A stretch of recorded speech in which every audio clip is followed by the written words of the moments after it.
Halo semuanya, pada video kali ini kami akan menjelaskan pengukuran tekanan di dalam bidang industri.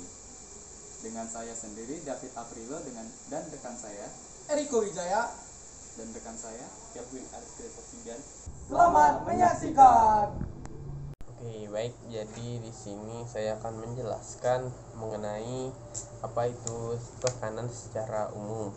Di mana secara umum tekanan merupakan suatu kejadian terjadinya yang disebabkan karena adanya gaya yang bekerja terhadap suatu bidang luasan. Oleh karena itu, tekanan dinyatakan sebagai gaya yang bekerja pada satu satuan luas. Pada bagian ini akan saya jelaskan mengenai beberapa prinsip pengukuran tekanan yang biasa digunakan di kalangan industri. Alat ukur tekanan yang biasa kita jumpai yaitu contohnya seperti alat manometer, yang dimana alat manometer ini terdiri dari berbagai macam nama dan tipe manometer yang terdapat di industri. Itu bergantung pada prinsip kerja, jenis fluida yang diukur, serta kebutuhan penggunaannya. Pada umumnya, tekanan fluida yang diukur di industri adalah cairan dan gas. Oke, baik, sesuai dengan definisi dari tekanan yang saya jelaskan tadi, terdapat 4 terminologi penting yang biasa digunakan tentang ukuran dan pengukuran tekanan. Yaitu yang pertama ada absolute pressure atau tekanan absolut, di mana gaya yang bekerja pada satuan luas. Tekanan ini dinyatakan dan diukur terhadap tekanan nol. Lalu yang kedua ada Gauge pressure atau tekanan relatif, di mana tekanan ini dinyatakan dan diukur relatif terhadap tekanan atmosfer. Jadi tekanan relatif adalah selisih antara tekanan absolut dengan tekanan atmosfer. Itu 1 atmosfer sebesar 760 mm/Hg. Lalu yang ketiga ada vacuum pressure, di mana vacuum pressure ini merupakan tekanan hampa yang tekanannya lebih rendah daripada tekanan atmosfer.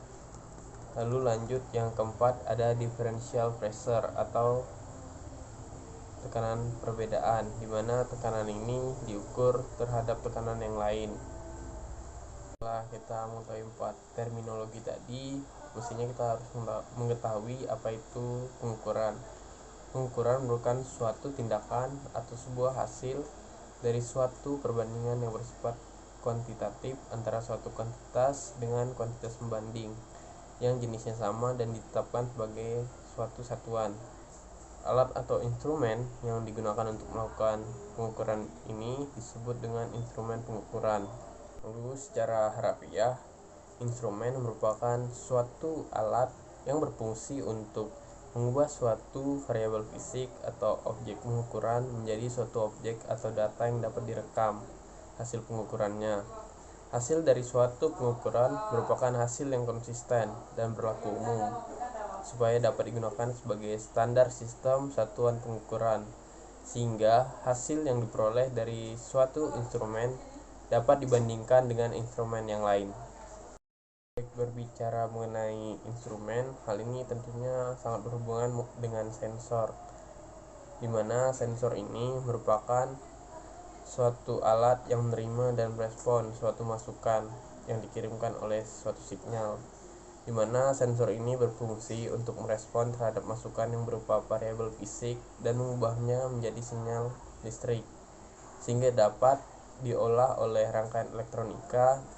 Yang dengan kata lain, sensor merupakan alat untuk menerjemahkan sinyal analog menjadi sinyal listrik yang memiliki nilai dan dapat diukur oleh sistem. Jadi di sini kita akan mengetahui bagaimana sensor tekanan atau pressure sensor, yang dimana sensor tekanan ini merupakan suatu alat yang mampu mengukur suatu tekanan dengan cara mengubah tegangan mekanis menjadi sinyal listrik. Biasanya, tekanan yang diukur dalam suatu zat tersebut memiliki tekanan yang sangat kecil, sehingga sulit untuk diukur apabila menggunakan alat pengukur biasa. Di mana sensor tekanan ini merupakan sensor yang bersifat kompleks, yang dimana prinsip kerja sensor tekanan ini umumnya berdasarkan dari hasil konversi tekanan yang dikenakan pada sebuah elemen yang sensitif dengan luas area tertentu. Ketika gaya dikenakan pada elemen tersebut, maka elemen akan berubah posisi atau berubah bentuk. Perubahan bentuk elemen ini akan mengakibatkan perubahan resistensi pada elemen yang akan digunakan. Sensor pengukur tekanan atau pressure sensor ini bertindak sebagai pembaca nilai tekanan dari materi gas maupun cairan yang masuk. Sensor yang bersentuhan langsung dengan materi yang dideteksi akan menghasilkan sinyal. Dalam hal ini, sensor tekanan bertindak sebagai transducer. Sinyal yang dihasilkan sebanding dengan besarnya tekanan materi yang dideteksi terhadap sensor tersebut. Yang dimana sensor tekanan adalah sensor yang digunakan untuk mengukur tekanan suatu zat. Oke, baik, di sini akan dijelaskan mengenai fungsi dan kegunaan dari alat sensor tekanan, yang dimana banyak diaplikasikan dalam kehidupan sehari-hari sebagai alat pendukung sistem dalam peralatan rumah tangga maupun dalam peralatan di dunia industri. Sensor tekanan juga bisa diaplikasikan dalam mengukur besarnya jumlah aliran gas maupun cairan, kecepatan aliran, ketinggian cairan, dan ketinggian sebuah benda yang dipengaruhi oleh gaya tekan gravitasi bumi. Contoh yang pertama yaitu dalam bidang otomotif, yang dimana dalam dunia industri otomotif, terutama dalam mesin otomotif dan berbagai komponen penting lainnya, sensor tekanan sering digunakan dalam sistem pengereman kendaraan. Seperti contohnya rem kendaraan yang menggunakan angin seperti bus, atau juga sistem ABS, anti-lock brake system. Selain itu, sensor tekanan juga digunakan pada sistem airbag untuk mendeteksi terjadinya tabrakan. Karena ketika terjadi tabrakan, badan kendaraan akan mengalami tekanan yang cukup besar. Lalu yang kedua ada di bidang biomedis, di mana dalam dunia medis sensor ini banyak digunakan untuk pengukuran hal-hal vital seperti tekanan darah, serta juga digunakan sebagai sensor untuk controller penting seperti contohnya pengatur tekanan cairan infus. Baik, lalu yang ketiga ada contoh di bidang manufaktur, di mana pada bidang manufaktur ini sensor tekanan sangat dibutuhkan untuk mendeteksi tekanan dengan tepat di dalam berbagai hal seperti proses pemanasan, proses pengovenan komponen komposit, pneumatic valve, dan masih banyak lagi contohnya, serta banyak digunakan dalam kehidupan sehari-hari. Baik, saya akan menjelaskan alat yang digunakan di dalam pabrik. Yang pertama adalah manometer kolom cairan. Selama pelaksanaan audit energi, manometer digunakan untuk menentukan perbedaan tekanan antara dua titik di saluran pembuangan gas atau udara. Perbedaan tekanan kemudian digunakan untuk menghitung kecepatan aliran di saluran dengan menggunakan persamaan Bernoulli. Pada dasarnya ada 4 jenis manometer. Yang pertama adalah piezometer, manometer YouTube, manometer diferensial, dan manometer miring. Baiklah, saya akan menjelaskan prinsip kerja manometer. Pada gambar di samping merupakan gambar sederhana dari manometer tabung U yang diisi cairan setengahnya. Dengan kedua ujung tabung terbuka berisi cairan yang sama tingginya. Bila tekanan positif diterapkan pada salah satu sisi kaki tabung, cairan ditekan ke bawah pada kaki tabung tersebut dan akan naik di sisi tabung yang lainnya. Perbedaan pada ketinggian atau H merupakan perjumlahan hasil pembacaan di atas dan di bawah. Angka 0 yang menunjukkan adanya tekanan. Bila keadaan vakum diterapkan pada satu sisi kaki tabung, cairan akan meningkatkan pada sisi tersebut dan cairan akan turun pada sisi lainnya. Perbedaan ketinggian H merupakan hasil perjumlahan pembacaan di atas dan di bawah. 0 yang menunjukkan jumlah tekanan vakum. Baik, saya akan menjelaskan kelebihan dan kekurangan manometer. Kelebihan yang manometer yang pertama adalah biaya pengadaan awal yang rendah. Lalu dia sederhana dan handal, memiliki akurasi dan sensitivitas yang tinggi. Lalu sesuai untuk aplikasi low pressure dan low differential pressure. Tapi memiliki kekurangan tidak bisa digunakan di dalam lingkungan tanpa penyangga, tidak ada proteksi overrange, cairan dalam tabung U harus tidak saling bercampur dengan cairan yang diukur. Dapat terjadi kontaminasi antara air raksa dengan uap air, terutama pada pengukuran tekanan rendah. Baiklah, yang selanjutnya adalah Bourdon Tap. Bourdon Tap adalah alat ukur tekanan non-liquid. Alat ini digunakan secara luas dalam industri proses untuk mengukur tekanan statis pada beberapa aplikasi. Industri proses dikategorikan sebagai industri yang mengolah bahan baku secara kontinus dalam jumlah yang besar, seperti oil and gas company, chemical, power plant, fertilizer, petrochemical, maupun semen. Selanjutnya adalah jenis-jenis Bourdon Tube. Pada dasarnya, Bourdon Tube terdiri menjadi 3 jenis. Yang pertama adalah C-type, 2 helical Bourdon Tube, dan yang ketiga adalah spiral Bourdon Tube. Prinsip kerja dari Bourdon Tube ini kurang lebih sama, yaitu Bourdon Tube ini terbuat dari pipa pendek lengkung, yang mana salah satu ujungnya tertutup. Saat Bourdon Tube diberikan tekanan, maka ia akan menegang. Perubahan yang dihasilkan akan sebanding dengan besarnya tekanan yang diberikan. Hal ini dapat dilihat dari indikator dial yang tertera pada alat Bourdon Tube.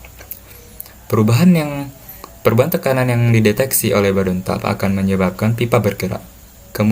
Kemudian pergerakan pipa tersebut ditransmisikan untuk menggerakkan jarometer. Nah, ini adalah contoh dari C-type Bourdon Tube. Biasanya C-type ini digunakan untuk range tekanan sekitar 15 hingga 100.000 PSI dengan range akurasi kurang lebih 0,1 hingga kurang lebih 5%. Selanjutnya adalah spiral Bourdon Tube. Jenis ini biasanya digunakan secara umum pada range tekanan menengah atau medium pressure, tetapi untuk tugas berat juga tersedia dalam range hingga 100.000 PSI. Jenis Bourdon Tube ini memiliki akurasi sekitar 0,5%. Selanjutnya adalah helical Bourdon Tube. Jenis ini biasanya digunakan pada range sekitar 100 hingga 80.000 PSI dengan akurasi kurang lebih 0,5% hingga 1% dari span. Selanjutnya adalah kelebihan dan kekurangan Bourdon Tube. Kelebihan dari Bourdon Tube adalah biaya pengadaan awalnya yang rendah, memiliki konstruksi yang sederhana, dapat dikalibrasi dengan mudah, dan tersedia range yang bervariasi termasuk range yang tinggi. Tapi memiliki kekurangan yaitu peka terhadap goncangan dan getaran, mempunyai sifat histeris, dan memiliki pada akurasi yang sedang tidak cukup baik untuk beberapa aplikasi. Nah, selanjutnya kita akan memasuki diagram pressure gauge. Diagram pressure gauge ini adalah alat ukur tekanan untuk mengukur perbedaan suatu tekanan yang tidak diketahui dengan suatu tekanan acuan. Diafragma pada dasarnya adalah lembaran datar dan tipis yang terbuat dari logam. Nah, di diafragma ini ada 2 macam. Yang pertama diafragma datar dan diafragma bergelombang. Diafragma datar ini mendeteksi sesuai dengan hukum-hukum pada umumnya yang dapat diaplikasikan ke lembaran datar untuk kondisi-kondisi muatan simetris. Sedangkan untuk diafragma bergelombang adalah yang terdiri dari gelombang-gelombang atau lekuk-lekuk bundar. Bentuk ini bertujuan untuk meningkatkan kekerasan serta daerah efektif daripada diafragma. Berbagai jenis industri yang menggunakan pressure gauge diantaranya adalah pada bidang perminyakan, HVAC, semikonduktor, bioteknologi, hingga industri-industri dalam pengolahan makanan maupun farmasi. Pressure gauge yang biasanya digunakan sebagai pengukur besarnya tekanan dalam sebuah proses, memiliki peran yang besar dalam kelangsungan dunia industri. Prinsip dari diaphragm pressure gauge ini, bentuk dari diaphragm pressure gauge terdiri dari kapsul yang dibagi oleh suatu sekat rongga. Seperti ditunjukkan pada gambar di samping ini, satu sisi diaphragm terbuka bagi tekanan target atau eksternal, dan sisi yang lain dihubungkan dengan tekanan diketahui. Pref beda tekanan, Px Pref secara mekanik membelokkan diaphragm. Dalam gambar diperlihatkan diafragma rata diberi perbedaan tekanan P1 dan P2. Diafragma ini akan mengalami defleksi sesuai dengan perbedaan tekanan tersebut. Pada diafragma dipasang pengukur regangan tahanan untuk mengetahui deformasi. Seperti terlihat pada gambar, keluaran dari pengukur ini merupakan fungsi tegangan setempat, yang tentunya sangat berhubungan dengan defleksi diafragma dan beda tekanan tersebut. Defleksi pada umumnya linear dengan delta P jika defleksi tersebut kurang dari sepertiga tebal diafragma. Pada diaphragm pressure gauge memiliki kelebihan dan kekurangannya. Kalau kelebihannya, biaya pengadaan awal yang sedang, karakteristik overrange tinggi, linearitas baik, akurasi baik, dapat digunakan untuk pengukuran tekanan absolut, relatif, maupun diferensial, tersedia dalam berbagai macam bahan. Nah, kalau untuk kekurangannya, sangat pekap terhadap getaran dan kejutan. Dan jika rusak, sangat sulit untuk diperbaiki. Selanjutnya yaitu bellows element. Pengukuran tekanan dengan bellows sangat populer digunakan dalam industri proses. Oleh karena mudah ditangani, elemen bellows merupakan elemen elastis yang fleksibel pada arah aksial. Elemen bellows merupakan elemen elastis yang fleksibel pada arah aksial. Sebagian besar bellows elemen digunakan untuk pengukuran tekanan rendah atau absolut dan tekanan diferensial, beroperasi untuk tekanan vakum sampai tekanan 0 sampai 400 PSIG. Penggunaan yang terbesar untuk unit bellows adalah sebagai elemen penerima untuk pneumatic recorders, indikator dan controllers. Bellows juga secara luas digunakan sebagai unit diferensial pressure untuk pengukuran aliran, serta recorder dan controller pneumatik yang dipasang di lapangan. Ketelitian bellows elemen adalah sekitar lebih kurang 0,5%. Nah, pada bellows elemen ini memiliki prinsip yaitu pengukuran tekanan dengan bellows sangat populer, digunakan di dalam industri proses. Oleh karena mudah ditangani, elemen bellows merupakan elemen elastis yang fleksibel pada arah aksial. Dengan elemen ini dapat diperoleh hubungan yang linear antara tekanan dan simpangan atau perubahan volume. Pada bellows elemen ini memiliki kelebihan dan kekurangan. Yang kelebihannya itu biaya pengadaan awal yang rendah, konstruksi kuat dan sederhana, dapat digunakan untuk tekanan rendah dan menengah, dapat digunakan untuk mengukur tekanan absolut, tekanan relatif, atau gauge atau tekanan diferensial. Kalau kekurangannya itu memerlukan kompensasi temperatur, tidak dapat digunakan untuk mengukur tekanan tinggi, mempunyai histeris, dan drift yang besar, tidak cocok untuk mengukur tekanan yang dinamis. Baik, kesimpulan dari video ini adalah tekanan terjadi karena adanya gaya yang bekerja terhadap suatu bidang, atau tekanan adalah gaya yang bekerja pada suatu satuan luas. Yang pada dasarnya, pengukuran tekanan dibagi menjadi tiga, yaitu absolute pressure, gauge pressure, dan differential pressure. Dengan prinsip penentuan tekanan yang berbeda seperti pada absolute pressure menggunakan referensi vakum, gauge pressure menggunakan referensi tekanan atmosfer, dan differential pressure menggunakan perbedaan tekanan antara dua titik. Kegunaan pengukuran tekanan memiliki berbagai fungsi seperti di bidang otomotif, biomedis, dan manufaktur. Alat pengukuran tekanan yang digunakan di pabrik atau industri adalah ada beberapa jenis seperti manometer, yaitu pengukuran tekanan dengan menggunakan liquid yang bergerak sesuai dengan tekanannya. Bourdon top yaitu alat ukur non-liquid yang menggunakan pipa pendek lengkung, dan diaphragm press gauge yang menggunakan lembaran datar dan tipis yang terbuat dari logam, dan below element yang merupakan elemen yang fleksibel penerima untuk pneumatic recorder, indikator, dan controller. Sekian dari video kami, semoga video kami dapat bermanfaat, dan jika ada salah kata, kami ingin mengucapkan mohon maaf. Bye-bye.